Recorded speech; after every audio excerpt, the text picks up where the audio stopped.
Thank you, Mr. Chairman. Judge Weilheimer, am I saying your name right? You are. Thank you, sir. Yes, ma'am.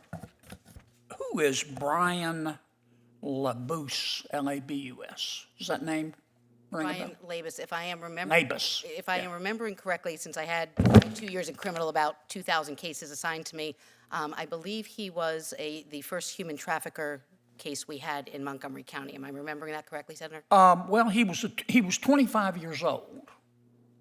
He was a nursing assistant. Oh, that's a different case. I do recall that one. Thank you, Yeah, sir. a nursing home. He sexually assaulted one of the patients. She had Alzheimer's. Do you remember how old she was?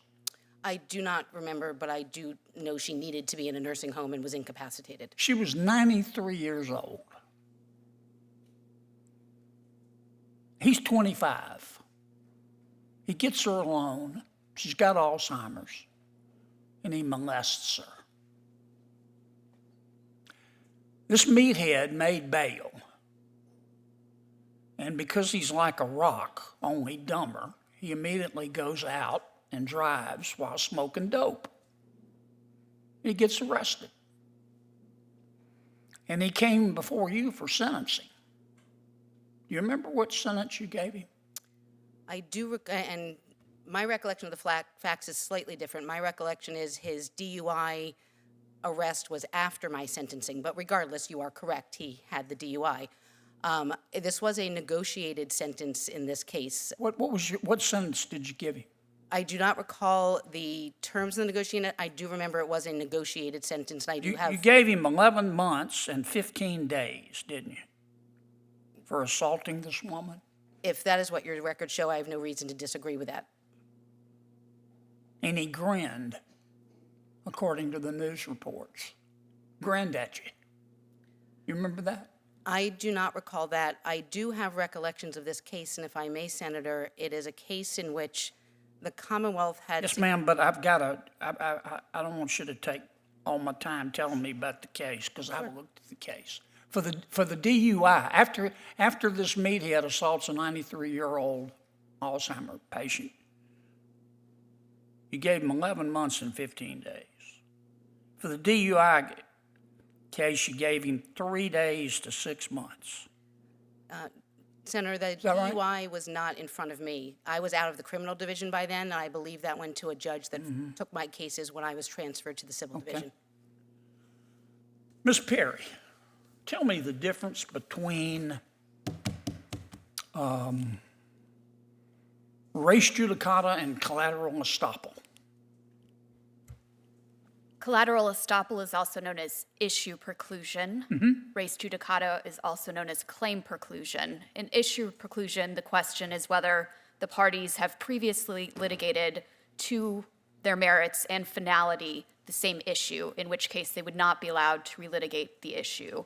In claim preclusion, the question is similar, whether the parties have litigated to finality on the merits claims, and they would not be allowed to relitigate those. Okay. Tell me the legal meaning of present sense impression. Present sense impression is an exception to the hearsay rule.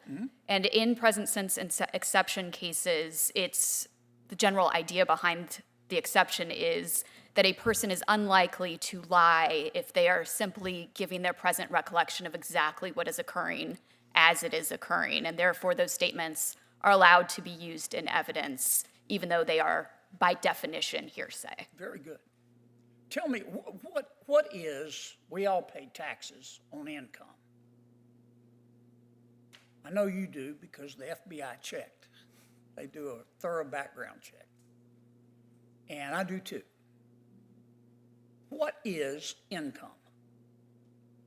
Well, the IRS regulations are extremely complex when it comes to what is income? Describing income, but basically it is anything of value that you receive throughout the year. So it could be gratuities, it could be wages. Well, what if I'm asking you how you go about analyzing this.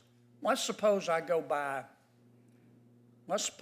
Senator Durbin starts a new company and he takes it public. and I decide to buy some stock, because I believe in Dick Durbin, and I buy it at 10, and it goes to 20, and I'm feeling all warm and toasty, but I don't sell it.